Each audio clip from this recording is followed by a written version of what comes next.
ce que personne n'ose regarder en face. Intro. Il y a une chose que beaucoup refusent d'admettre. Les complexes féminins ne naissent pas de la laideur. Ils ne naissent pas du manque d'amour. Ils naissent du regard. Pas du regard des hommes, mais du regard qu'une femme porte sur elle-même quand quelqu'un la regarde autrement que d'habitude.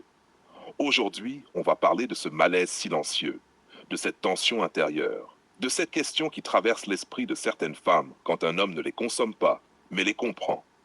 Ce discours va déranger, parce qu'il ne flatte pas, il révèle. 1. Le premier complexe. Pourquoi moi? Quand une femme se demande pourquoi moi, ce n'est pas de l'humilité, c'est un signal.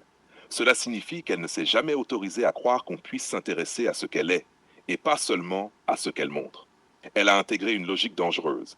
Être choisie pour plaire, être gardée pour servir, être aimée sous condition. Alors quand quelqu'un s'approche sans réclamer, sans quémander, sans séduire grossièrement, ça crée une fracture, parce que l'intérêt devient illégal dans sa tête. 2. Le complexe de la femme visible mais invisible. Beaucoup de femmes sont visibles, très visibles, mais peu sont réellement regardées.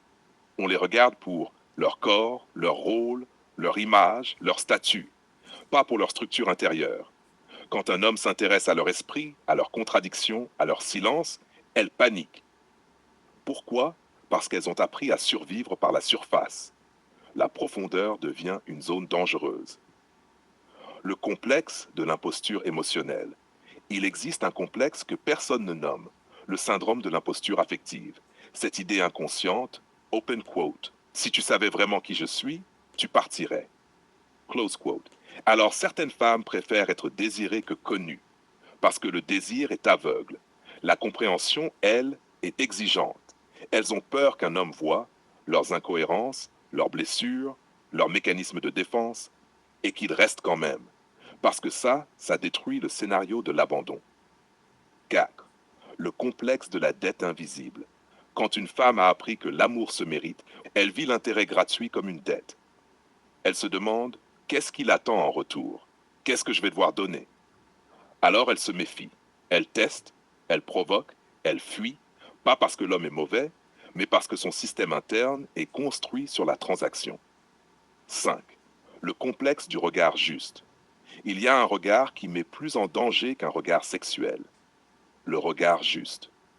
Un regard qui ne surestime pas. Un regard qui ne sous-estime pas.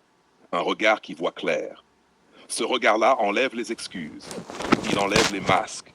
Il enlève les rôles. Et certaines femmes préfèrent être désirées par 10 hommes plutôt que d'être comprises par un seul. Parce que la compréhension appelle à la responsabilité. 6. Le conflit entre la femme qu'elle montre et celle qu'elle est. Chaque femme porte deux versions. Celle qu'elle montre, celle qu'elle est quand personne ne regarde. Quand un homme s'adresse à la deuxième, la première se sent menacée. Il ne valide plus le personnage. Il s'adresse à l'essence. Et là naît le conflit intérieur. Open quote. Est-ce que je peux être aimé sans jouer? Close quote. Le complexe de la peur d'être choisi pour de vrai. Être choisi, vraiment, c'est perdre l'alibi de l'échec. Si quelqu'un te voit, te comprend, te respecte, alors tu ne peux plus dire « Je n'ai pas eu de chance. Tous les hommes sont les mêmes. » Tu dois te regarder en face. Et ça, c'est plus dur que d'être rejeté. 8. Ce que beaucoup ne diront jamais. Les complexes féminins ne sont pas une faiblesse. Ce sont des mécanismes de survie. Mais ce qui a protégé hier peut empêcher de vivre demain. Le vrai problème n'est pas l'intérêt d'un homme. C'est la capacité d'une femme à le recevoir sans se trahir. Conclusion. Quand une femme se demande pourquoi moi, ce n'est pas une question anodine. C'est le moment exact où l'image craque, le passé remonte, la vérité s'approche. Et ce moment-là, soit elle le fuit, soit elle grandit. Parce que le plus grand complexe n'est pas de ne pas être aimé. Le plus grand complexe, c'est de ne pas se croire digne quand l'amour arrive sans condition. Et ça, peu osent l'affronter.